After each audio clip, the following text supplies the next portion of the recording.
Hey everyone, greetings. It is GleeCon back again, bringing you another episode of Lore of Warcraft. Welcome, welcome. On our last episode, we took Kalia, the daughter of the Menethil name, and she's continuing to run around the Stone Mountains, which is kind of daunting and alone as an Alliance member. But she's killing some harpies and some basilisks, and she killed the little treant and got herself ready to turn that in. But every time she does, she has to kind of take a hike back over. But if you're curious about some of her journey, go ahead and tune into the last episode. We've also been reading through all of those Dungeons and Dragons source books, old material from the 90s that covered what World of Warcraft would look like if you made it into a Dungeons and Dragons campaign. The final source book, called Dark Factions, has been our journey lately, and in the 7th chapter, we've been going over each of the different dark factions that had not been covered in any of the many books before. We talked about the Farstriders and how they are essentially a Blood Elf organization now. So the Farstriders we read about when we read the Sylvanas book, or most of it, because we haven't got to the Shadowlands portion of it. It's changed, and it's now pretty much just an arm of the Blood Elves, since the Cinderai are all that are left of the Quel'Dorei. Stay a while and listen as we continue this journey. This time, a cool faction, the Scarlet Crusade. Definitely one of the more interesting factions. Again, check out some of the comics that we read. The Death Knight comic series, very cool, and talks a lot about kind of the inner workings of sort of the Scarlet Crusade. And oh no, maybe it was the Ashbringer comic series actually. Death Knight was a manga, a little bit different, but Ashbringer is the comic series that's really cool about this. So stay a while and listen. We're gonna read some of this now. They have a membership of 12,000. And they are lawful evil. I mean, they are evil. They're definitely, they do things bad. They're hostile to every faction. Lawful for sure.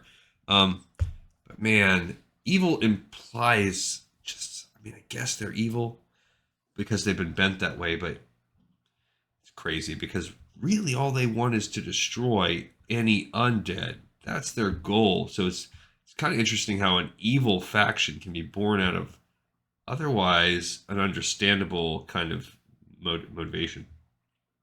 Now, the Scarlet Crusade is most active in the western and eastern Plaguelands. Their main citadel sits in Tyr's Hand in the eastern Plaguelands. The Scarlet Crusade claims to care only about life. They consider undead a hideous abomination that corrupts humanity, a plague they must eradicate from Azeroth. They slaughter all undead they encounter, along with people who look like undead, people they suspect are in league with undead, people standing in front of the undead, and people who might have said the word undead once or twice. And that's where the evil starts to rear its head, because basically their belief system is, if there's even the shadow of a doubt, just kill them. The Crusade has what you might call a take no prisoners, or rather leave no survivors policy. I'd buy a wooden pistol off a goblin before I'd believe that the Crusade is an ally of the light. The Scarlet Crusade doesn't differentiate between the Lich Kings, mindless masses, and the admittedly creepy but free-willed Forsaken, though. Not everyone agrees with this doctrine, but arguing with a Scarlet Crusader likely gets you labeled as an undead sympathizer, and the next thing you know, there's a sword through your chest. Also, that's another interesting faction, and I think when we read about the Blood Elves and kind of their origins, the origin of the Blood Elf Paladin, the whatever they're called, the Blood Knights, or this, I don't remember, in the short story that was really long that we read. It's here again. It's showing us that somehow good and evil has nothing to do with access to and connection with the light, which implies the same about the void. So I think that's a really cool aspect that we have a lot of. There's a lot deeper dives we can take as we continue in our lore. The Knights of the Silver Hand are everything the Scarlet Crusade pretends to be. They're noble, righteous, and just. It's a tragedy what happened to the Knights. Arthas, a paladin full of promise, one of their own, turned into an evil pawn of the Lich King. In hindsight, it's not surprising that the Order's decimation drove some of them mad.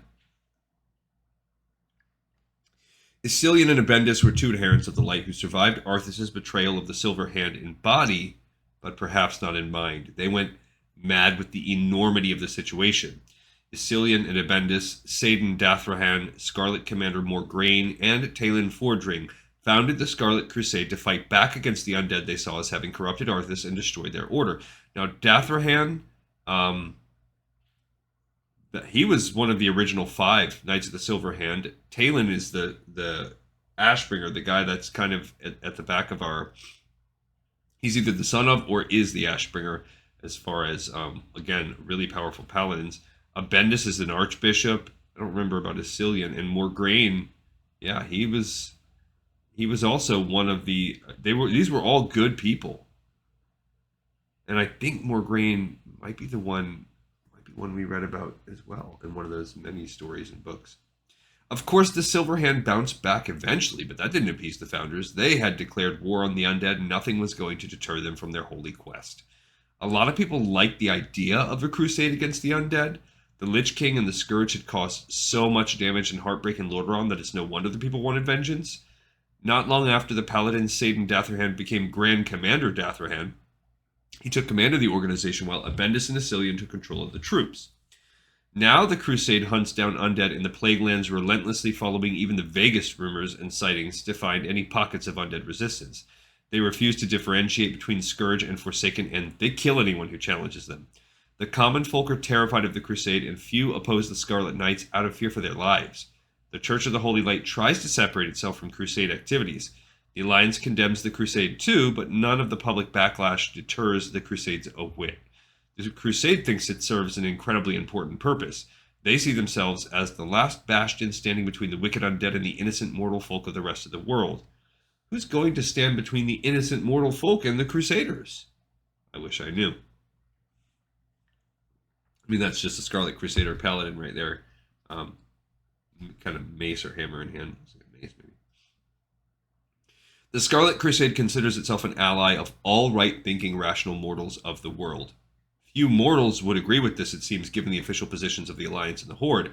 The Horde protects its own, and that means it opposes the Scarlet Crusade on behalf of its Forsaken members. The Crusade doesn't seem too torn up over the lack of support from the Orcs and Trolls, though. No one can tell the Crusade they have no allies, of course. Church officials who attempt to explain their position to Crusaders become undead sympathizers and then targets. Likewise with Alliance representatives. Why doesn't the Alliance just destroy the Crusaders?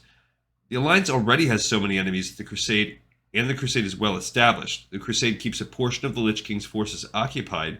Maybe someday in the future the Alliance or the Church will try to disband the Scarlet Crusade, but for now they have more important things on their mind. Also, think about where they're located. They're deep in Horde territory, so that makes it not exactly the easiest place to attack. And they obviously fail because the Scarlet Crusade continues to expand and become the Scarlet Onslaught and move into Northrend and all these other areas. The Crusade accepts help from humans of sound moral character who despise undead. The Crusade doesn't allow anything even slightly questionable in a recruit's background. They sometimes kill people with purely good backgrounds. The racist organization does not accept non-human help or help from those of questionable natures. The Forsaken naturally oppose them, and I've heard tales recently of a group of Forsaken assassins dedicated to eradicating the Scarlet Crusade. They call themselves Light Slayers and manipulate shadow and darkness to aid them in their quest against the Crusaders. More information on Light Slayers appears as in the Horde Player's Guide. Yeah, I think that's like a class or a prestige class you can be with that we read about previously. The head of the Scarlet Crusade is Grand Crusader Saidan Dathrahand. Serving beneath him are the Scarlet Oracle Demetria, High General Abendis, Grand Inquisitor Isilian, High Lord Talon Fordring, and Crusader Lord Valdemar. The Grand Crusader handles the grisly prolonged siege of Stratholme. Abendis commands military assaults and assists the Grand Crusader in the siege, while Isilian handles interrogations and intelligence in the west, which I think kind of sets us up for both some of the elite quests and regular quests and the dungeons, some of the bosses you'll fight in Scarlet Monastery, Stratholme, etc. So this is some of the lore behind all those things. The Bastion in Tyr's Hand serves as the Scarlet Crusade's main base of operations under the control of High General Abendis. Grand Crusader Dathrahand struggles to hold a small outpost known as the Scarlet Bastion in the undead-infested city of Stratholme, the Scarlet Crusade's holiest site. The Scarlet Bastion is where the Scarlet Crusade first formed and where the founding members took their oaths. Isilian and Talon Fordring operate out of Hearthglen in the western Plaguelands. Anyone who's lost loved ones to the Scourge, who's fought the Scourge during the Third War, or who's had to watch their friends and family get turned into shambling undead mockeries has a reason to join the Scarlet Crusade. Fortunately for the Crusaders, that's almost everyone in Lordaeron. The Crusade is picky about their membership, though.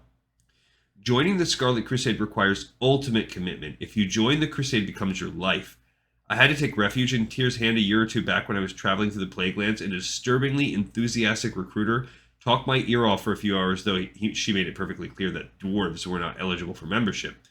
Once you ask to join the crusade, you must remain quarantined for at least a month. The crusade wants to make sure you're not an undead masquerading as a living person in order to infiltrate the organization. During the quarantine, generals and inquisitors visit the prospective member several times to interrogate him and make sure he's willing to do what it takes to support the crusade. My source was vague about what happens during these interrogations, and I got no information talking to other members. Apparently, no one ever talks about her interrogation. It's a highly personal thing that they're supposed to keep secret. Sounds suspicious if you ask me. Yeah, it's got to be some kind of indoctrination or possession. The bulk of the Crusade's forces are warriors, but some priests as well. Paladins seem drawn to the organization, but few can balance their commitment to the light with the dark deeds done by the Scarlet Crusade. Paladins keep joining, but few keep their holy status. Most abandon the teachings of the light and find their abilities changing to suit their new mindsets. Indeed, the Scarlet Crusade has a couple ex-paladins dedicated to training these people. Okay. Staying in the Crusade's easy. All that's required is a fanatical commitment to your commander. Do what they tell you to do, and never ask questions, and you'll be a Scarlet Crusader till the day you die. Ask why, even once, and you'll likely become an undead sympathizer and wake up dead the next day. Alright, we've got a sidebar, a little flavor here. When the battle started, Aaron's survival instinct took over. For a time he felt no fear, no disgust, and no rage, none of the emotions that had driven him to join the Scarlet Crusade in the first place. He had watched the Scourge rip his town and his loved ones to pieces, and for a time, Aaron thought he would never feel anything again. Then the emotions had returned and had nearly destroyed him. He thought now that he had gone mad for a time. The Crusade helped him heal. With every blow he struck against the Scourge, the pain eased a little. It always came back, of course, but if he kept fighting, he could keep the pain at bay. This had been the worst battle ever. Rotting corpses besieged him from all sides. Aaron swung his sword over and over, stabbing through the bodies of his enemies until they lay in shreds before him. In any ordinary battle, his blade and gauntlets would be scarlet with blood. These abominations left only black ichor behind. Ew. 3 knights swept around him and gave Aaron a moment to catch his breath. His breast heaved under the heavy armor and sweat ran into his eyes. He hefted his sword and started forward again. Through the haze of battle, he saw a figure turn to him. Life beneath the torn clothes, obviously a female even in undeath. The color of her hair and the tilt of her head almost stopped Aaron's heart. Lice? His wife made no reply, and her eyes held no light of recognition. Aaron stood frozen in horror for only a moment. Then with a moan, he raised his sword again. Yep, no mercy in the Scarlet Crusade. Okay, the leaders are High General Abendis, is a female human. Of all the leaders of the Crusade, Abendis is perhaps the most fervent. She hates undead with a fanatical loathing and thinks nothing of sacrificing her troops in an effort to eradicate the walking dead. Abendis is the daughter of the previous High General Abendis, an older man who sought to destroy all undead. That's where I'm getting them kind of mixed up. He passed that goal on to his daughter before he died at undead hands. The current High General Abendis is a young woman with red hair and blue eyes. Grand Inquisitor Isilian is a male human. Isilian is the spiritual heart of the Scarlet Crusade. He exudes an aura of calm and peace that soothes those around him. Any member with doubts about her place in the Crusade finds a conversation with Isilian enlightening. He is slower to judge than Abendis, which wins him the trust of many Crusaders, but they say Isilian has a dark side. He stabbed his page to death and later claimed the boy was an undead spy. No one could disprove the accusation, and so Isilian suffered no repercussions. Rumor also whispers that during times of stress, Isilian visits the undead prisoners late at night, always alone, and emerges from the dungeons looking calm and peaceful once more. Isilian is a thin man with bright green eyes, red hair, and a full beard and mustache. This is the first time we're getting like this physical description of our leaders. And there's High Lord Talon Fordring. Yeah, I think that's the child. Fordring's son is a male human. Talon Fordring is probably the most rational and good-hearted of all the Scarlet Crusade leaders.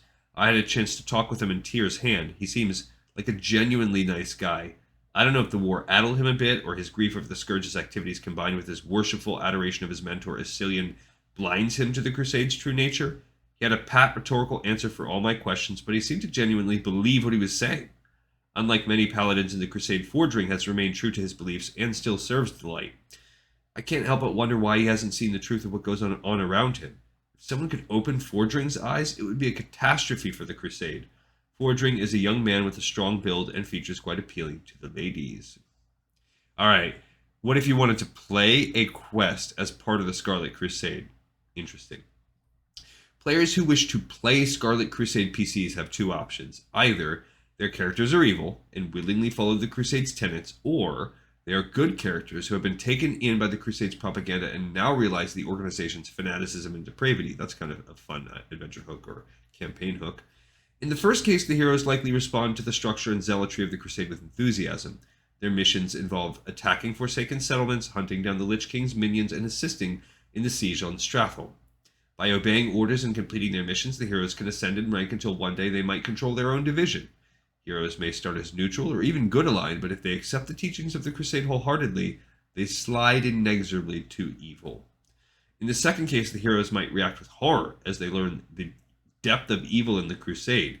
They might seek to escape from the organization or remain within as secret saboteurs, trying to fight the Crusade from the inside.